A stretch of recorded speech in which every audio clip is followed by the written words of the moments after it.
This is your First Alert Weather Breakdown, a deep dive into how weather works with meteorologist Evan Thomason. Hey, good morning. It's First Alert Weather Breakdown time, and it is Friday. I'm meteorologist Evan Thomason. I'll be on your screen here in just a moment. But we're mainly giving you First Alert all about storms here for this coming weekend. And believe it or not, some of that has been happening throughout the morning hours, especially if you're watching from Texarkana. Boy, has it been a rainy morning, starting around, I believe, we can go back to around 8:30, maybe even before that when storms started coming through Texarkana. It seems like a fire hydrant of moisture continues to almost extend itself right on top of Texarkana here at this hour. If you've been south of Cass County, though, you have not gotten any rain at all. Louisiana hasn't been touched by rain whatsoever here for the start of your Friday. Most of East Texas, especially along and south of I-20, really hasn't been impacted by that much rain. We've got a little bit of rain near Longview, with just a little drizzling rain out near there that's tried to bring in a few little drizzles in the areas around Marshall and Harrison County, and also Marion County, maybe one tiny cell on top of Jefferson. But we're mainly keeping you First Alert all about this.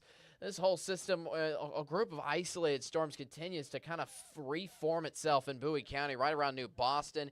And that's essentially, look at this. This is a whole plume of moisture that continues to roll on top of Texarkana here at this rate and time. Also, a couple little clusters of storms forming around Cass County, too, around Atlanta at this hour. A little north side of Cass County. This has been rolling on northeast, holding on into southwestern Arkansas. I mean, this has been all on top of southwestern Arkansas in the process as well.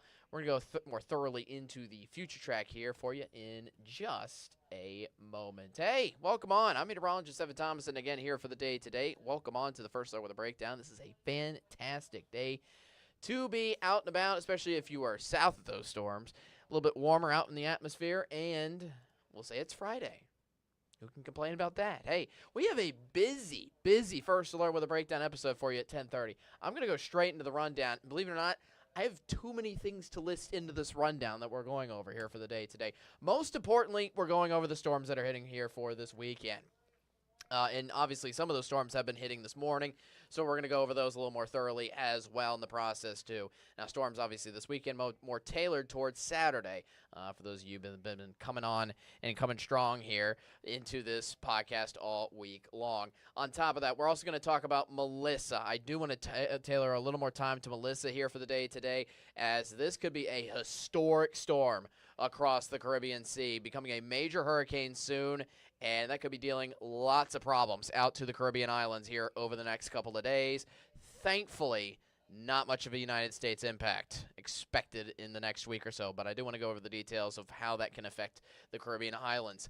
Lastly, we have our football forecast, which is every Friday here on this podcast here at KSLA News 12.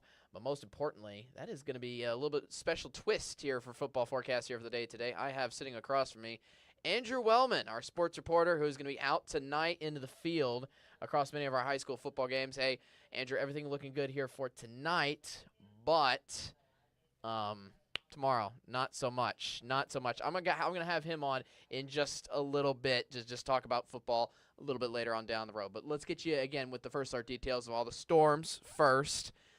Let's lay that all the groundwork out now, and then Andrew, I'll bring you on later. All right, I'll bring you on later. I know you got all the spicy details, especially some of the Arklatex teams, and see who they're facing here in just a little bit. So let's get back into the storms and the outlook around there. Let me regain control of my weather graphics again. If you're watching from our YouTube stream as well, first of all, hi, hello. Feel free to always leave a comment at any time if you have any questions here for the weekend. I do see 7 of you currently on the live stream here at this hour. All right, let's get control of our weather graphics again. First and foremost, again, we are going over just the simple weather forecast here locally in the Arklatex. Then we'll go over Melissa.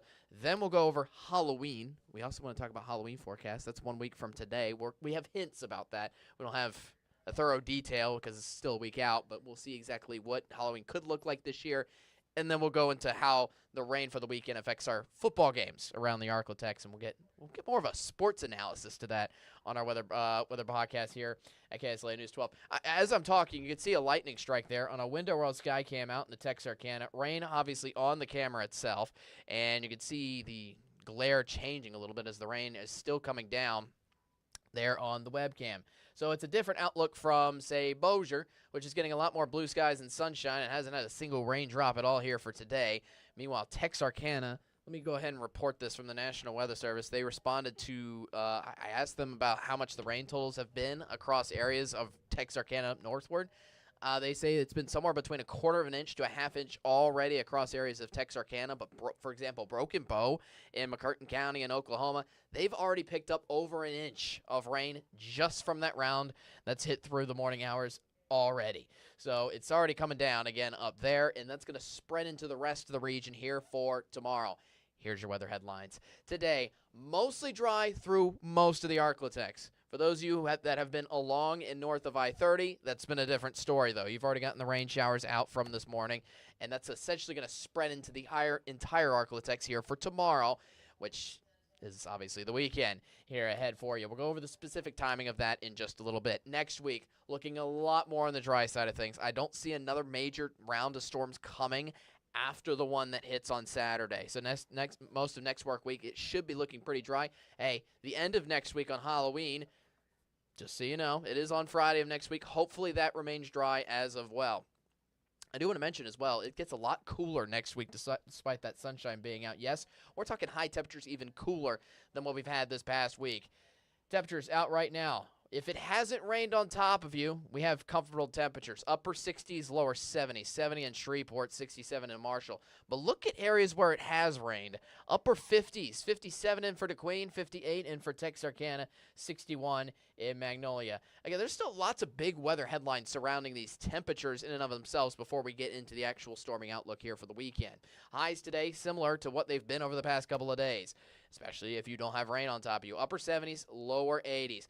But look at areas of Idabel and DeQueen. Highs there only hanging out in the mid to upper 60s. And I would not be surprised to see even some cooler highs into Texarkana and Hope, especially because it's already rained in those locations. The point is, all of that cooler air spreads further off southward into the entire region here for the Arklatex, and you're looking at high temperatures only in the upper 60s and lower 70s here throughout Saturday. It is going to be a cool, rainy day for tomorrow. This isn't not your summer kind of heat that's really fueling the thunderstorms. This is just lots of saturated air and lots of cool temperatures on a cool, rainy day across the Arklatex. So to kind of summarize that, again, a high of 82 today in Shreveport here for your Friday. Tomorrow with the rain around, high of 72 degrees. Now, despite that sunshine coming back out here for next week, the highs still keep going down here for the most part. We have a high of 67 projected here for Thursday of next week. Hey, some long sleeves out in the afternoon hours out for you then.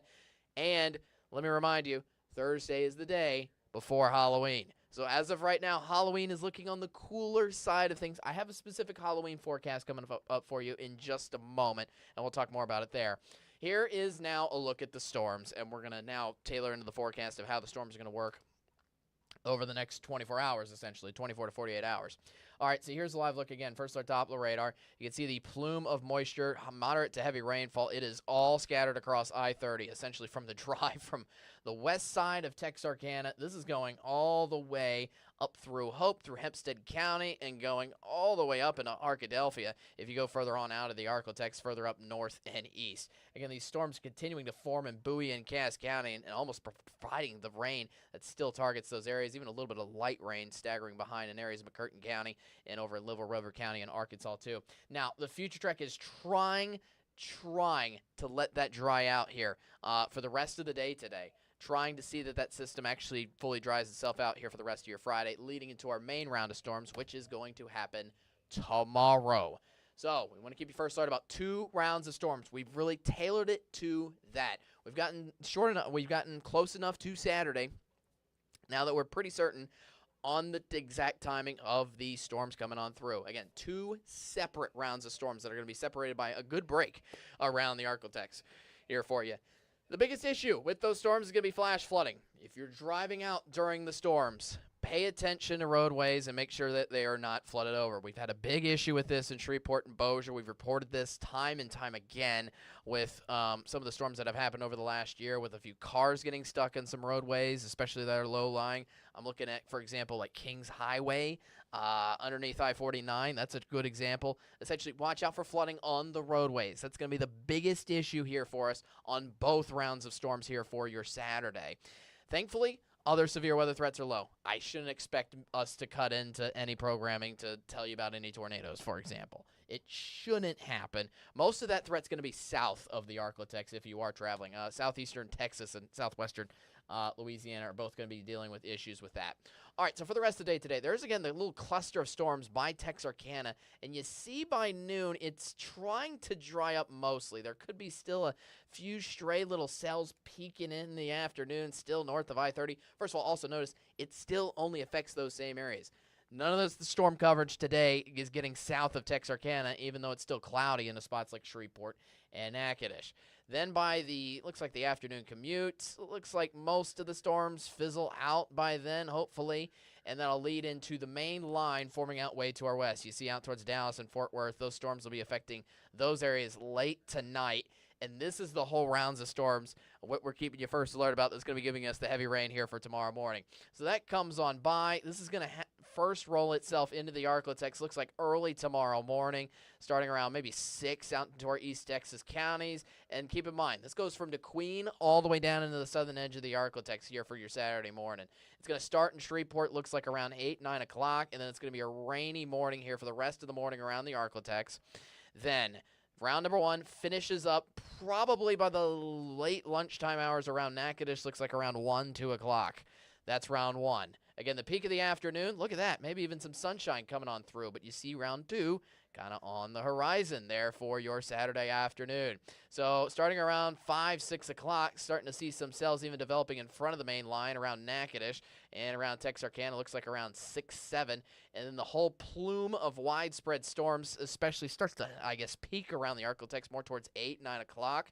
And that could lead into a stormy night all across the Arklatex for your Saturday, leading into a few even overnight storms, maybe even trickling along into your Sunday morning before Sunday looks a lot more on the dry side of things. Now, to go over that one more time, we're going to bring up a different future track. This is a different weather model, which kind of shows a similar outlook, but might show a little bit of a different coverage here. Again, for the rest of the day, today it's mostly cloudy, but mostly dry.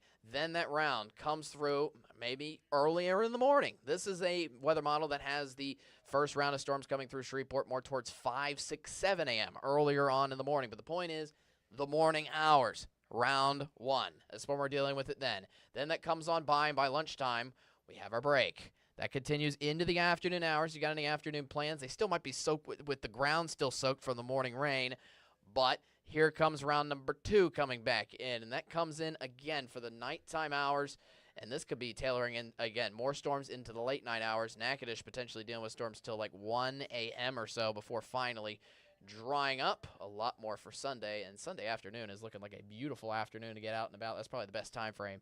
Save the best weather for last, am I right? Around the Arklatex here for you. All right, so let's get some details in on the storms here for you around the region. So severe weather risk is, again, low. This map pretty much tailors to all the severe weather risks outside of flash flooding. We'll get to flash flooding here in a moment. Again, marginal risk in effect for areas along and south of the Arklatex here throughout the day on Saturday. You see that yellow shade? That's in effect for areas south of the Arklatex. Some greater severe weather risks such as strong winds and hail if you go down towards like Lake Charles and Houston here for tomorrow. But flash flooding is our main issue.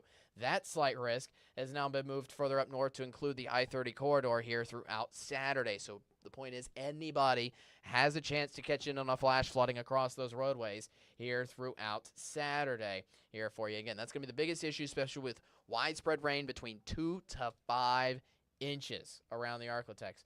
All right, we're going to go over more football forecasts later, but essentially your Friday night plans are looking good. Check out Friday night. No chance of rain. Temperatures also looking comfortable, a little bit humid, but temperatures comfortable still in the upper 60s and lower 70s here for tonight before, again, Saturday happens. Saturday is our main stormy day. 2 rounds of storms.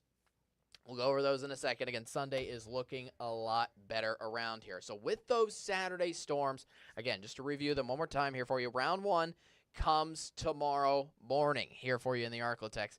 That should end hopefully by around noon. Then our break happens in the afternoon hours, and then round 2 starts around 6, 7 o'clock and leads us into a pretty stormy night around the Arklatex. It's 2 separate rounds, a good sizable break for a few hours in between, and we'll see what you can get done in those few hours if you want to head out. Definitely here for your Saturday. But the morning and night, not looking good around with lots of heavy rain. We're going to have to watch out for flash flooding. All right, so that's the main part of the forecast. Before we get to the 7-day forecast, I want to go over two special forecasts. One, we're excited to talk about. Let's go over that part first. Halloween. Halloween is 1 week away from today here for you. I know we are looking forward to that. First of all, I didn't even introduce you to my tie, believe it or not. Look at this. Pumpkins. I dug this out of the closet here this morning. Dusted it off. Dusted the spider webs off of it. Gave me a little bit of maybe some chills putting on. Essentially, this is probably the only two or three times I'm going to wear this tie all year. So anyways, the point is we are excited for Halloween. It's 1 week away. I personally am. Here for your forecast for Halloween evening. Again, this is still a week away, so there's definitely going to be some changes to this. In general, I think temperatures are going to be around the 50s. Again, afternoon temperatures are looking to be in the 60s only for the second half of next week. That includes Halloween. So I would plan on your costume involving some form of sleeves if you haven't planned on that already. No T-shirt and shorts. You're going to want at least some sleeves to keep yourself warm there. And I'm hoping it stays dry. A little bit of cloud cover is possible by the end of next week, maybe leading into a little chance of storms, believe it or not. We'll see. I'm not fully convinced on the storming outlook, but we'll see and we'll keep you first alert.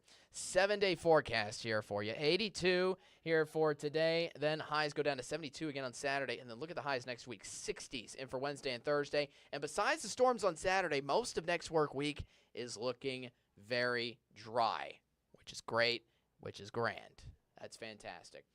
One last thing before we take a commercial break. We're going to go over what is to become Hurricane Melissa. We're going to give you a first alert check to your tropics. Obviously, tropical season goes until the end of November, and the peak of the season kind of just ends at the end of this month. Still one more week for that, and go figure. We have, unfortunately, kind of a devastating storm in the making, essentially, with Tropical Storm Melissa. Now, this has been a tropical storm. I believe this formed back on Tuesday. It's about 3 days. Is meandering as a weak tropical storm. It only has winds currently, as we speak, around 45 miles an hour. So this is still a weak system, but this has already been pummeling lots of heavy rain into the Dominican Republic. You can kind of see with my blue arrow there. That's the center of the storm. This has been an extremely slow-moving storm. That is the theme of this storm. And this is expected to pick up strength once we get into the weekend. So check this out. As we move on by in the forecast, by Saturday night, it is a hurricane. And again, in a matter of 24 hours, look how far it's moving. It's not moving much of anywhere. That forecast gun would be speeding up so much more than what it is usually with a usual tropical system. In fact, look at Kingston. If you see the word Kingston, that is the island of Jamaica, which is going to be dealing with these kind of storms all weekend long, and you can see the category of hurricane slowly upgrading itself. By Tuesday morning, this is a Cat 4, still on top of Jamaica. I mean, it's worse enough dealing with a major hurricane just for a day. Talk about dealing with a major hurricane for 3 to 4 continuous days, with it literally not even moving away from the island at all. So this is what I'm saying. This is expected to give devastating impacts to the Caribbean. Now, if you look at the tail end of the cone, this is finally expected to speed up and move away, but not until the middle of next week on Wednesday. Now, look at where it's turning. It's turning up north and east as well, which is going to turn it away from the United States, which is good. No United States impact is expected, especially for the Arklatex as well. But we've got, again, 3 to 4 days of major hurricane impacts to areas of the Caribbean islands. That's what we're watching out for in that area. So best of luck to everybody around there. But that could be some serious devastating effects to the islands of Jamaica, Haiti, and other Caribbean islands around there. So I really wanted to give you the latest info on that because that is going to be top news starting over the weekend but carrying over into early next week. And I've already seen a couple videos from Dominican Republic of some flooding around there, which is wild to see and unfortunate to see already as well. So yeah, best of luck to everybody in there. Again, no United States impact expected, but obviously here in the Arklatex, storms on Saturday. Speaking of Saturday, guess what is on Saturday? Football, specifically college football around the Arklatex. We went over 3 of our 4 topics here for the day today. We're going to take a quick commercial break, but after this, I think we have the most exciting segment for you last, essentially. We're going to not only go over your football forecast here for this upcoming weekend, but I do have Andrew Wellmann in front of me who's ready to talk all about it and how the potential storms will affect some of the games here around the Arklatex here for this coming weekend. So stick around. Me and Andrew will be right back after this real quick.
Hello, welcome back to First Alert with a Breakdown. Hey again, I'm meteorologist Evan Thomas. And, not only do I have our usual forecast for football on your Friday on First Alert with a Breakdown here on our weather podcast, we also today have a very special guest who just popped on in. Believe it or not, we planned this a few days ago, but then we forgot about it this morning, and then we remembered it this morning about like 20 minutes before going on to air. It's Andrew Wellmann, who's sitting aside apart from me, in front of me, wherever direction you are in. Yes. Hold up. There's your mic as well. Your mic's on now. How you guys doing? It's been a while since I've had somebody on the couch over there. But anyways, hope you're doing well. How are you doing, Andrew? It's Friday, so it's exciting. I'm going to be covering high school football today, and then I got college football tomorrow. So it's an exciting day as we're heading into that weekend. Now, just out of curiosity, who are you covering tonight? And who are you covering tomorrow? So tonight I'll be going to Captain Shreve at Parkway, and then after I think I'm gonna stay for usually the first half. I'm gonna head over to Benton, who's taking on Bird. Those should be some pretty good games, and then tomorrow I'll be covering the homecoming game for Centenary, and so it's gonna be an exciting weekend, and it's gonna be a really good time. That'd be cool. That'd be cool for you, man. Obviously, lots of games around the Arklatex here throughout the weekend, but obviously one of the impacts that surrounds them is the storms. Now, obviously, we can get into the sports analysis of it as well. I always say if I wasn't in the weather industry, I'd probably be along with sports as well. No, I get you. But obviously, just in general, before we get into any specific games, how does rain impact some teams? Does it impact more the passing game than the running game, right? 100%. So it does still affect the running game. So passing, you're going to see a lot less, especially if it's raining. If there's a good amount of wind, you're not going to see as many passing attempts. But it's going to cause a lot more fumbles. Like last year in my first game I got to cover here in the Arklatex, I went to Marshall versus Tyler, and it was a horrible rainstorm almost the whole game. And in that first quarter, there were 8 fumbles between both teams. So there's a chance because the ball is wet and even with the turf being soaked or even grass, it's a little harder for people to keep their footing, so it can affect running passes. You'll see players slip on pass attempts, runs, trying to cut back. So the rain can definitely cause some hazards during games. Yeah, absolutely. All right, so let's get into the games, obviously. All right, here for tonight, I think that's the best forecast we have in store for Friday night. Things are looking at least great and grand when it comes to that. So let's wipe away over to our football forecast. We already kind of went over this a little bit, but here for Friday night, not only are conditions looking nice and dry, but also they are looking very comfortable with the temperatures, starting off around the lower 70s around game time for kickoff, and then only getting down to the upper 60s there for the end of regulation. A little bit of cloud cover around, but thankfully no rain, no harm, no foul. You wanna highlight a high school game tonight, maybe? So that's perfect weather to cover. It's nice and comfortable, and I think one of the games that's going to be more fun to keep an eye on is and going to be at the Independence Bowl tonight. It's North DeSoto at Woodlawn. North DeSoto, I believe, according to Louisiana Sports Writer Associate, is the #1 high school football team in 4A. They're extremely explosive. They have a great running back, Kenny Thomas. I believe he is committed to go to Louisiana Tech. Don't quote me on that. You are on air on a podcast. Just reminding you. All right, I know.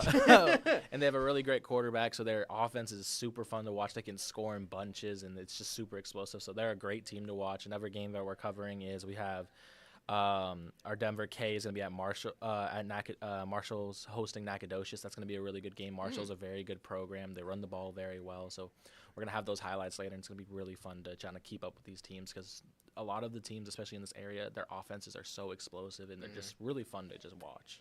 Overtime tonight, 10 p.m. 10 p.m. coverage. Looking forward to it. I know.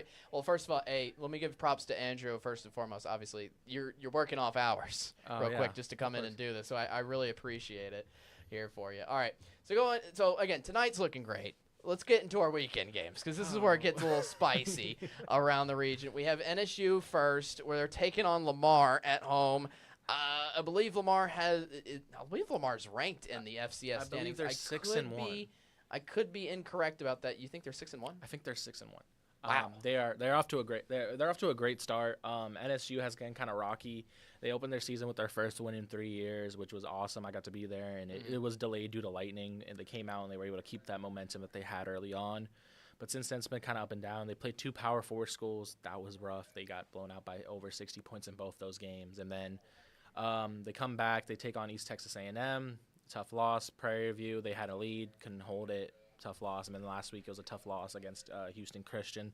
So they're looking to get back in that win column, but Lamar is a really tough opponent, and we're going to be hopeful. Their defense is very good. Their offense has struggled at times, so maybe things will go their way, especially it's a big night over there. They're going to have a good crowd. They have a couple events going on, so hopefully that the home crowd can help lead them to a win. Yeah, we'll see how the home game goes here for you. Also, weather-wise, featuring rain. Now, I will say kickoff, halftime, I think those will be okay. The ground will be extremely saturated, definitely from the morning storms, but some of those nighttime storms that we mentioned could affect definitely by the end of the regulation hours, definitely getting into the late in the second half, maybe making the field even more saturated around, essentially. By the time it ends, I guess game time would end right there around 7:30. So, yeah, watch out for a couple storms maybe popping into the evening hours there. Temperatures upper 60s, so light rain jacket. Yeah, that kind of weather. Just bring the rain gear here for you just in case, essentially, all right? All right, moving on. Next up is Grambling. Grambling is on the road taking on Jackson State, who is our own Julia Daughtry. Her alma mater is Jackson State, so that'll be dear to her heart. Over in Jackson, also expected to rain. On Saturday night at 5 p.m., temperature starting off in the lower 70s, getting into the 60s, but chances of rain all during the game. So unlike Natchitoches with NSU, they only have more rain chances, I guess, towards the end of the game. This is a game that could get sloppy immediately and stay sloppy. So there is some good news with the rain forecast in Jackson. They're not in Jackson. They're in Vegas for this game. Are they really? Yes. So no, I understand they traditionally play at each other's home and away. I looked it up. But they're playing in Vegas this weekend. Wow. It is going to be an interesting game. I'm sure Jolia really wants Jackson to win, so they have those bragging rights over Grambling. But Grambling's had an interesting situation. They've kind of had some ups and downs. I believe they're coming off a win over Arkansas Pine Bluff, but they've had some issues in that quarterback room, multiple players just dealing with injuries. So it'll be interesting to keep an eye on, but at least, you don't have to deal with the rain. Yeah, exactly. They're inside. There you go. They're in Vegas. Yeah. That's good welcome news. It's a good change for me that I didn't even realize. No, it happens, man. How about that? My bad. Anyways, next up, got a little bit of a loop for you. This is more teams towards the edge or outside of the Arctic. Stephen F. Austin, they're over in Nacogdoches. They're not in Nacogdoches this weekend. They're taking on they're not taking on Commerce. They're taking on East Texas A&M, formerly known as Texas A&M Commerce. I believe you saw them. I've as seen well them twice this season. You saw them play against NSU. A little chance of rain, especially during the middle of the game. It looks like temperatures all around in the 60s. That'll be a 6 p.m. kickoff there for your Saturday. Taylor, for your thoughts, I guess. So, well, I haven't seen a lot of SFA play. I have seen East Texas A&M twice this season. And while in those games it didn't rain, so their passing game was actually very dynamic in both of them. The rain can affect that. They're going to have to run the ball, but they're lucky. They have two really great running backs who kind of provide a lot of bruising ability. I believe against NSU, they ran for almost 300 rushing yards, and so they are a great running team. They control the line of scrimmage, so that will help them, and if they'll be able to lean into that if the weather is bad enough. Yeah, it'll be pretty cool. That'll be something to look forward to, especially there. I think Commerce, Texas. I think it's in Central Texas, I believe. I could be wrong about that. I'm pretty sure it is. But anyways, yeah, that'll be an intriguing matchup for you there.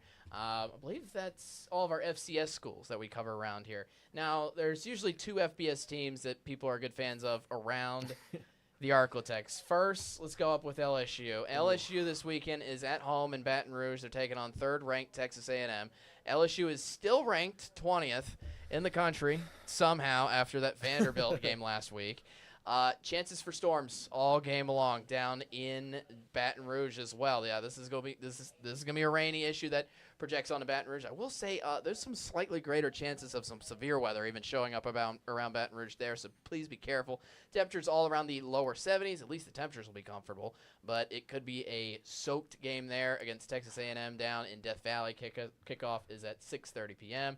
Obviously, an intriguing matchup. You got your chin all on this one. This could be a scary matchup for LSU. They've had some issues kind of taking on some of the better teams this year. Could say a rainy road. Yeah, exactly. And so the passing game has been a little bit of a disappointment this season, and LSU cannot run the ball consistently. And so when it is raining, when you're having those bad weathers, and you shouldn't throw the ball as much in those situations. You need to rely on the run, and I don't know if LSU can do that. And Texas A&M looks great this season. I think they're undefeated at this moment. And if LSU can't control the trenches, especially if it is raining, they're not going to be able to throw the ball efficiently, which they really haven't this season. Nussmeier hasn't been that good? He has been struggling. Oh, I wow. believe they say he's dealing with injury, but he says he's healthy. If you're dealing with injury, sit out, help the team, and let someone healthy play. But it's just the offense has looked rough, and bad weather is not going to help that. Fair enough, yeah. Absolutely. That'll be intriguing for LSU to see if they can get it together. Brian Kelly, all right? We'll see. His seat's definitely warming up. Yeah, his seat is definitely warming up. We got one last college football game here for you on for Saturday. This is Arkansas. Arkansas is they're at home in Fayetteville. Last weekend was already a mess. When they played Texas A&M, not just from the mess on the field, but the mess in the skies. Essentially, another chance of rain here in Fayetteville. Again, that system all goes up into northern Arkansas, specifically northwestern Arkansas. They got a kickoff around 11:45 a.m. here for Saturday. Chances of rain, especially around the kickoff time, getting a little better towards the end of the game. Temperatures a little cooler, off in the 50s. In the process as well, they are taking on the Auburn Tigers as well. Both unranked teams. Auburn's had their own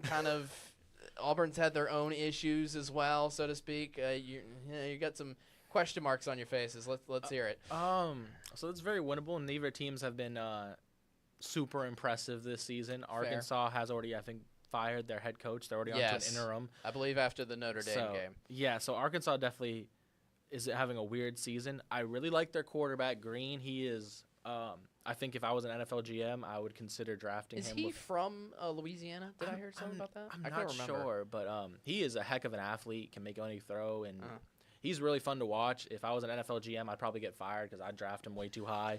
But it's going to be a fun game over there, so it's SEC play, so no matter what, it's going to be good. Big fan, and again, another sloppy one at that as well, especially around kickoff. See how much it rains around there.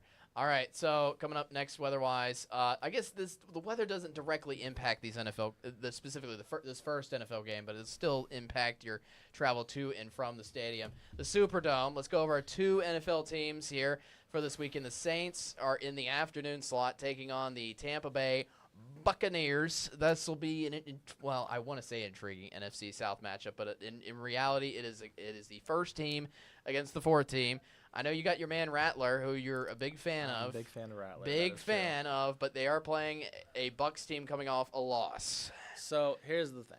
I think the Saints and Bucs rivalry. The Bucs think it's a rivalry. It's not. The Saints own them, but it's going to be an interesting matchup. The Bucs are missing a lot of key players due to injury, so this game is very winnable. I believe Chris Godwin's still out. Mike Evans done for the season. Yep. Mecca Mbuka is still questionable. So if Tez Johnson is your number one wide receiver, despite the Saints' struggles in the secondary, you might have a chance to slow down an offense. Baker Mayfield looked to struggle against Detroit. I know we're not as good as Detroit. Yeah. But the Saints will have a chance at it. Maybe Spencer Rattler had one of his better showings last season in one of his first starts against Tampa Bay in the first half. The second half was rough, but he looked really good in the half against Tampa Bay. So we'll see if the Saints can kind of get a divisional win. I think I'd give them a 40% chance to win this game. Optimistic. Just because there's so many injuries on the Tampa Bay side on the offense. They're missing That's multiple fair. receivers, no Bucky Irving. So I think there's a chance there, but it's going to be an interesting game to watch, and hopefully the rain doesn't affect any fans coming in. I think it unfortunately will, but obviously it won't affect the game itself. You just got to get into the dome. We kind of had a weekend like this similar to like 2-3 weeks ago when they played the Giants. Yeah. It was rainy outside, but thankfully, obviously inside didn't affect anything. But chances of scattered thunderstorms are especially likely before the game. I think after the game gets a little better. Only 40% chance of storms then, but storms looking very likely. Especially around the kickoff time of that afternoon. So watch out for that if you're headed to the game. Obviously, bring an umbrella with that long walk from the parking garage into the Superdome, unless you are parking in that parking garage that's literally attached to the dome. It's too expensive. Which, yes, I know is a little pricey and a little up there. All right, we got one last forecast here for you, Andrew. It is the Dallas Cowboys. They are also in the afternoon slot this weekend, taking on the Denver Broncos in Denver. So that'll be a little intriguing. Temperature's nice and comfortable, might I add. Upper 60s, lower 70s. That seems to be a theme of this entire weekend. Is at least we have comfortable temperatures around. There should be no rain around, at least through the game itself. There is a slim chance of rain showing up there for the end of the game, believe it or not, with a few passing clouds that could maybe barely impact the game, but I don't think it's too much. The winds stay fairly on the calm side of things. So I think this game should be in and of itself fine.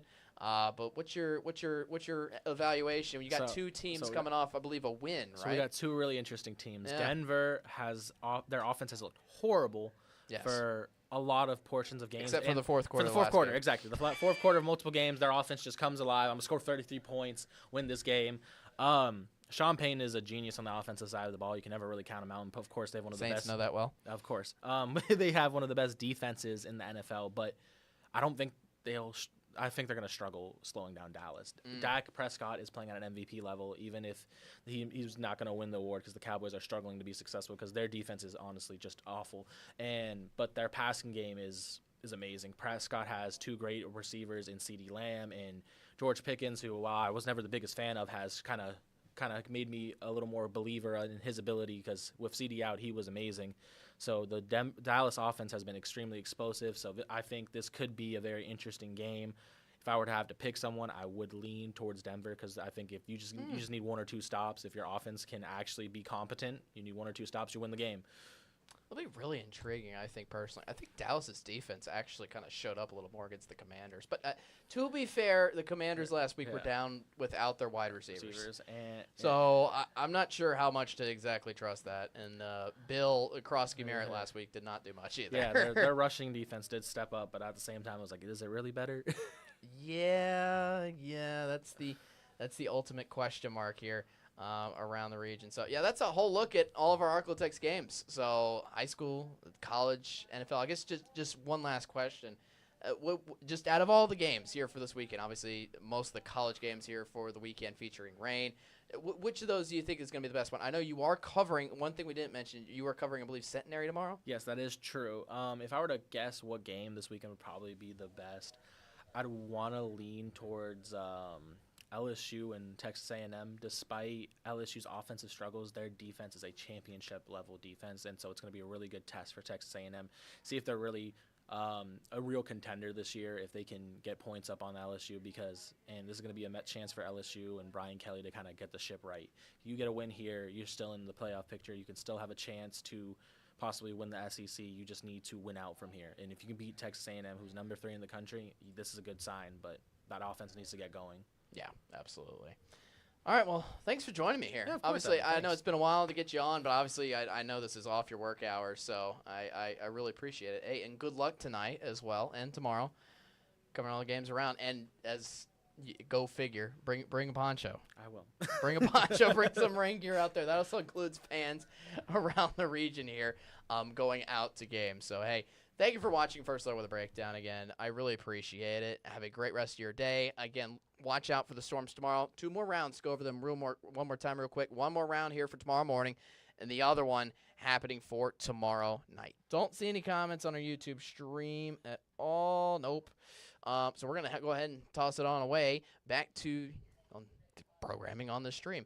Next week, we will have some real intriguing points here. We're going to go over a little bit of we're going to try to explain some frost. We're going to look into frosty conditions maybe coming about. Our morning lows are getting down to that freezing mark fairly close and fairly soon, and that might happen next week, believe it or not. We'll explain that. We'll go over your Halloween forecast thoroughly next week. And one other point, Melissa will be tracking that hurricane, especially going through the Caribbean, as it could be a historic storm going through the Caribbean Highlands early next week. All right, I will see you again Monday, 10:30. Be there, be square, and most importantly, stay weather aware. Have a great rest of your weekend. Thank you very much for watching. Thank you for Angie for coming on, and see you on Monday. Have a great weekend. Peace out.